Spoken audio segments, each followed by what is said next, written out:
কোনটা পার্টির বক্তব্য আর কোনটা গণঅভ্যুত্থানের নায়কের বক্তব্য, এটা পার্থক্য কিভাবে করবে জনগণ? এটা করা খুব সহজ। এটা সহজ কিভাবে, এটা দেখতে হবে প্রথমে যে দাবির আসলে ক্রেডিবিলিটি আর মেরিট কতটুকু, এবং এই দাবি থেকে কে আসলে সুবিধাটা প্রাপ্য হচ্ছে। যেমন ধরেন যে এনসিপি যদি বলতো যে গণঅভ্যুত্থান আমরা ঘটিয়েছি, এটা যদি দাবি করতো, তাহলে কিন্তু গণঅভ্যুত্থান ওই মুক্তিযুদ্ধের মতো একটা পকেটে চলে আসে। আমরা তো সকল মানুষকে ধারণ করতে চাই, even we want to perceive and connect other political parties two. তাহলে সেই জায়গা থেকে আমরা যখন জুলাই সনদে আমরা যে এই 3টা দফা দিয়েছি, আপনি এই 3টার দিকে যদি লক্ষ্য করেন, একটাও কিন্তু পার্টির দফা না। পার্টির বিশেষত এক্ষেত্রে কোনো লাভ নাই। যখন আমরা বলি গণভোটে আপনি যেই যেই প্রশ্নটা রাখবেন, এই প্রশ্নটা কি, সেই প্রশ্নটা উন্মুক্ত করেন মানুষের সামনে। আমরা তো বলি না এনসিপি কে দেন, আমরা বলছি মানুষের সামনে উন্মুক্ত করে দেন।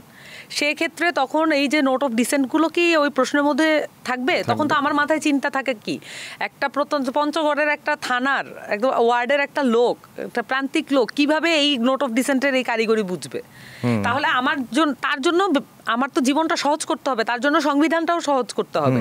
তখন আমরা জানতে চেয়েছি যে প্রশ্নটা কি, এটা উন্মুক্ত করতে হবে সকলের সামনে। আমরা যখন বললাম যে কনস্টিটিউয়েন্ট পাওয়ার দিতে হবে, এই বিষয়টা কি, আপনি একটা নির্বাচনে যাচ্ছেন সামনে, আপনি যদি সকল ভোটারকে না বলেন যে আমি গিয়ে কিন্তু এই 6 মাসে বা এই 9 মাসে বা 1 বছরে আমি সংবিধানের একটা মৌলিক পরিবর্তন করব, এই পাওয়ারটা তুমি আমাকে দাও, সে তো জানে না।